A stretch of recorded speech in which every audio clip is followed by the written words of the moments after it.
Engineer वो कहात बानी हो।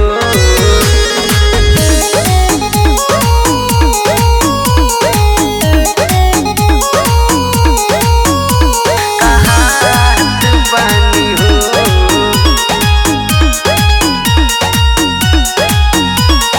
ससुर में बानी सखी हम खुशहाल, तबीयत पानी के पिया रखेला खाया।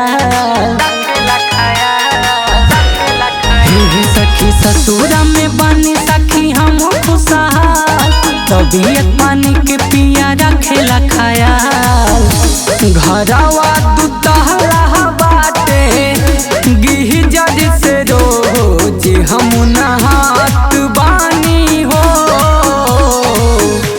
मन जोग मिलल बा सजनवा इंजीनियर वो कहात बानी हो। ये सखी रे मन जोग मिलल बा सजनवा इंजीनियर वो कहात बानी हो।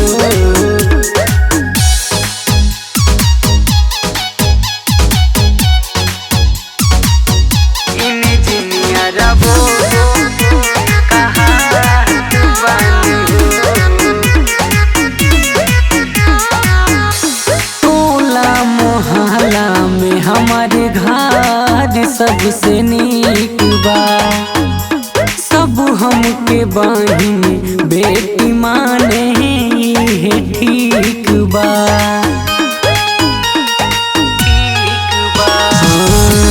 टोला मोहल्ला में हमारे घर सबसे नीक बा, सब हमके बहिन बेटी माने है ठीक बा। निकली न बहरिया बहिन ससुर भसुर से हम लजात बानी हो। मन जोग मिलल बा सजनवा इंजीनियर वो कहात बानी हो।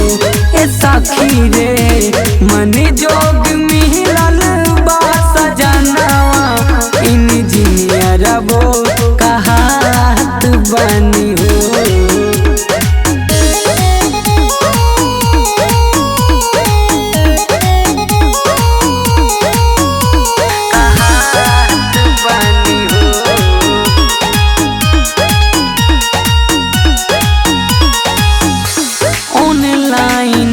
डर से मगावे रोज खानावा, बड़ी भाग्य जोगे पौनी आई सन सजानवा।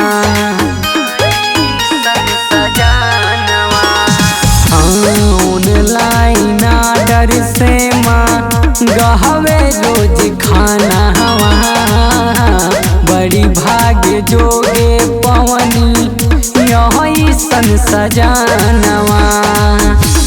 अखिलेश बिरज से आनू के हो साथे रोज खात बानी हो।